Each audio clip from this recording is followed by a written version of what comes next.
Good morning बच्चों। आज हम पढ़ेंगे वर्गमूल कक्षा 8 के लिए। और वर्गमूल को हम अंग्रेजी में कहेंगे स्क्वायर रूट। इसके पहले के वीडियो में हम पढ़ चुके हैं वर्ग स्क्वायर के बारे में। वर्ग क्या होता है? 2 का वर्ग मतलब 2 को 2 से गुना करना। 3 का वर्ग मतलब 3 को 3 से गुना करना। तो 2 का वर्ग क्या है? 4। 3 का वर्ग आया 9। तो वर्गमूल क्या होता है? वर्ग का ठीक उल्टा वर्गमूल होता है। जैसे 2 का वर्ग हमने निकाला 4, तो यहाँ पे 4 का वर्गमूल क्या हो जाएगा? 2। उसी तरह से ये इस तरह से लिखा जाता है। 4 के वर्गमूल को इस साइन से दिखाते हैं, √4 = 2। उसी तरह से 3 का वर्ग हुआ 9, तो 9 का वर्गमूल क्या हो जाएगा? 3। और 9 का वर्गमूल को इस तरह से लिखा जाता है, √9 = 3। अब वर्गमूल निकालने की कुछ विधियों के बारे में चर्चा करते हैं। कक्षा 8 के चैप्टर 2.4 से ये रिलेटेड है।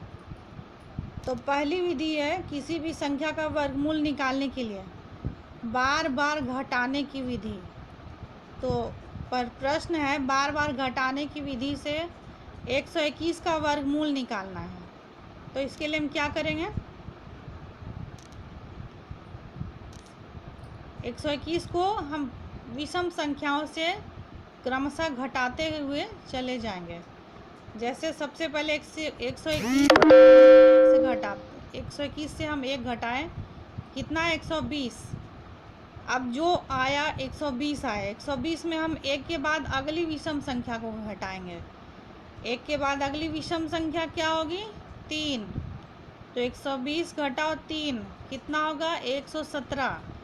फिर 117 में अगली विषम संख्या घटाएंगे। क्या घटाएंगे? 5। कितना आएगा? 112। फिर 112 में अगली विषम संख्या घटाएंगे। इस तरह से हम तब तक घटाएंगे जब तक कि मेरा शेष 0 ना आ जाए। तो यहाँ पे देखिए, घटाते घटाते शेष कितना आ गया? 0।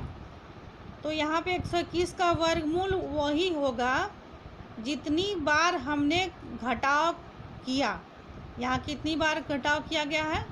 टोटल 11 बार घटाव किया गया है। तो 121 का वर्गमूल क्या हो जाएगा? 11।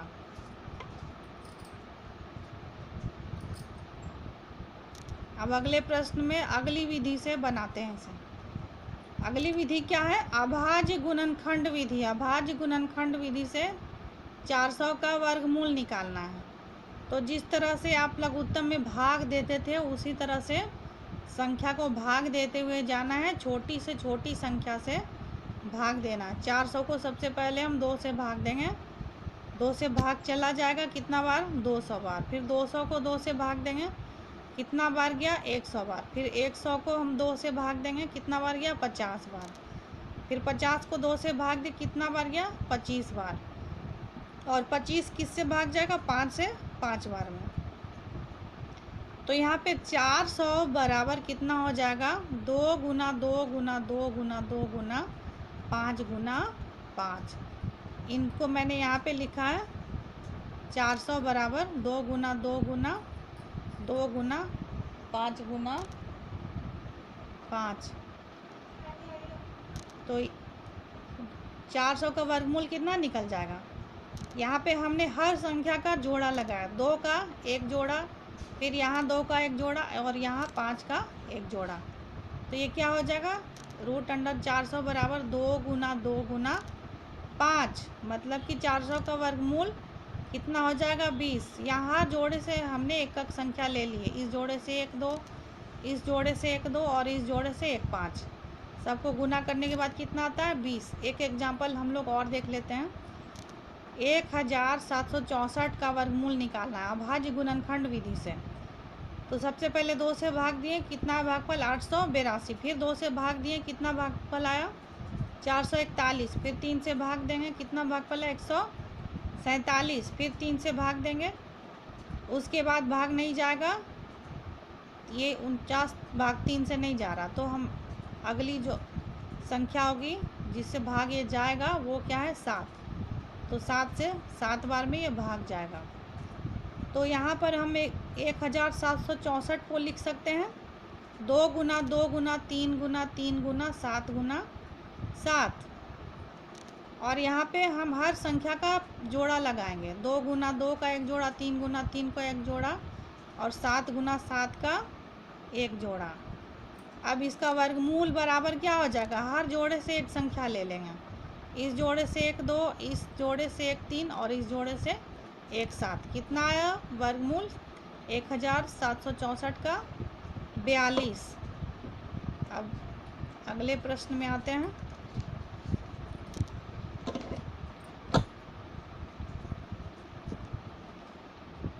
तीसरा प्रश्न है, वह छोटी से छोटी संख्या ज्ञात करना जिससे गुना करने पर दी गई संख्या पूर्ण वर्ग संख्या बन जाए। मतलब कि यहाँ पर एक संख्या दिया हुआ है 1458। तो 1458 एक पूर्ण वर्ग संख्या नहीं है। इसमें किसी संख्या को गुना करके इसको पूर्ण वर्ग संख्या बनाना होगा। तो वो संख्या क्या होगी ये जानने के लिए क्या करेंगे, इसको हम पहले इसका अभाज्य गुणनखंड निकालेंगे और देखेंगे कि किस संख्या का जोड़ा नहीं लग रहा है, और जिस संख्या का जोड़ा नहीं लगेगा उसी संख्या से हम उसे गुना करेंगे, वही सबसे छोटी संख्या प्राप्त होगी। तो चलिए देखते हैं। 1458 को पहले 2 से भाग दिए, कितना 729। फिर 729 को 3 से भाग देंगे क्योंकि 2 से ये जाएगा नहीं। 3 से 243 बार में गया। फिर 3 से भाग दिए 81 बार में गया। फिर 3 से भाग दिए 27 बार में गया। फिर 3 से भाग दिए 9 बार में गया। फिर 9 3 से 3 बार में गया। अब 1458 बराबर कितना हो जाएगा, 2 गुना 3 गुना 3 गुना 3 गुना 3 गुना 3 गुना 3। अब देखिए हर संख्या का यहाँ पे जोड़ा लगाया गया, सबका जोड़ा है, इसका जोड़ा है, ये पेयर में है, ये भी पेयर में है, लेकिन केवल 2 का जोड़ा नहीं है। तो इसका मतलब ये है कि 1458 को हम अगर 2 से गुना कर देते हैं तो इस 2 का भी जोड़ा लग जाता है ना। तो 1458 का यहाँ पे 2 से गुना करने पे जो संख्या प्राप्त होगी वो पूर्ण वर्ग संख्या प्राप्त होगी। 1458 को 2 से गुना करने पर ये संख्या प्राप्त होती है और इसका वर्गमूल क्या हो जाएगा, 2 गुना 3, एक 3 लिए इसे, एक 3 इससे लिए और एक 3 इससे लिया। 2 गुना 3 गुना 3 गुना 3 कितना प्राप्त हुआ, 54। अब अगले प्रश्न को देखें। वह सबसे छोटी पूर्ण संख्या जिसे भाग देने पर, इससे पहले वाले प्रश्न में गुना करना था और इस प्रश्न में क्या करना है, भाग देना है।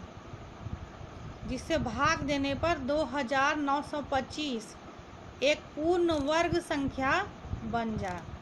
तो 2925 एक पूर्ण वर्ग संख्या नहीं है, इसे पूर्ण वर्ग संख्या बनाना होगा। अब ये देखना है कि इसे किस संख्या से भाग देना होगा। तो इसके लिए हम सेम प्रक्रिया अपनाएंगे। इसका हम अभाज्य गुणनखंड निकाल लेंगे और अभाज्य गुणनखंड में देखेंगे कि जिस अंक का जोड़ा नहीं लग रहा है उसी से भाग दे देंगे। तो अभाज्य गुणनखंड निकालते हैं। 2925 लास्ट में 5 है तो ये 5 से ज़रूर भाग जाएगा, 2 से तो भाग जाएगा नहीं क्योंकि लास्ट में विषम संख्या है। और हम देखते हैं 5 के पहाड़ा में या तो सभी 5 के पहाड़ा में सभी संख्याओं में या तो लास्ट में 0 आता है या 5 आता है। जैसे 5 एक कम 5, 5 दूनी 10, 0 आया लास्ट में, 5 तिया 15, लास्ट में क्या है 5, 5 चौके 20, या तो 0 आता है या 5 आता है। मतलब कि इसके लास्ट में 5 है इसलिए ये 5 से भाग लगेगा। तो हम सबसे पहले इसको किससे भाग देंगे, 5 से। 5 से भाग दीजिए। 29 को भाग देंगे 5 से पहले, 5 × 5 = 25 और 29 में 25 जगह 4 बचा, 4 पर 2 हो गया 42। 42 को 5 से भाग दीजिए, 5 अठे 40।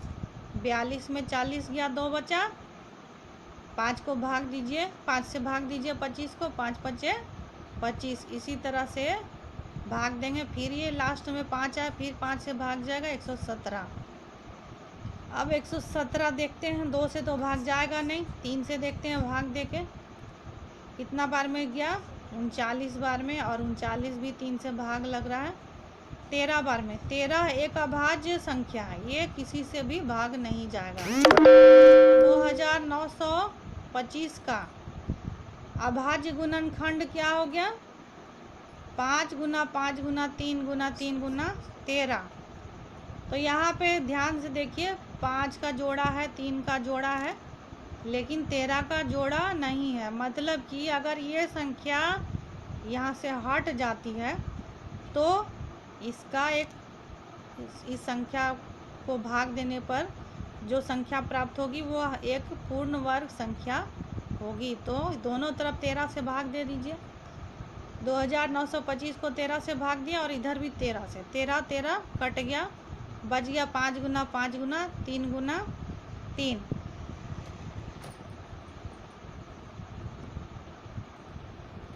अब देखिए 225 भाग देने पर कितना आता है, 225, और 225 का वर्गमूल क्या निकलता है, 15। अब अगला 5वां प्रश्न देखते हैं। वह सबसे छोटी वर्ग संख्या ज्ञात करना है जो दिए गए प्रत्येक संख्या से विभाजित हो। मतलब कि एक ऐसा संख्या हमको निकालना है जो 8 से भी भाग लग जाए, 12 से भी, 15 से भी और 20 से भी। तो इसके लिए हम क्या करेंगे, सबसे पहले सबका लघुत्तम निकाल लेंगे। तो 8, 12 और 15 और 20 का लघुत्तम निकाले, यहाँ पे कितना, 120। अब 120 तो पूर्ण वर्ग संख्या नहीं है, यहाँ पर बोल रहा है कि वह सबसे छोटी वर्ग संख्या, संख्या नहीं वर्ग संख्या, जिसका कि वर्गमूल निकल सके। तो वर्ग संख्या ये निकालने के लिए इसको हम क्या करेंगे, पहले हम इसका अभाज्य गुणनखंड निकालते हैं। 120 का अभाज्य गुणनखंड क्या है, 2 गुना 2 गुना 3 गुना 3 गुना 5 गुना 5 गुना 2 गुना 2, जिसमें कि ये 3 को जोड़ा लगाया गया, ये 5 का जोड़ा लगाया गया है और ये 2 का जोड़ा लगाया गया। 120 का अभाज्य गुणनखंड होगा 2 गुना 2 गुना 3 गुना 5 गुना 2। तो जब हम इसे जोड़ा लगाते हैं तो 3, 5 और 2 से गुना करके जोड़ा लगा देते हैं, तो संख्या प्राप्त होती है 3600। मतलब कि 3600 एक ऐसी संख्या है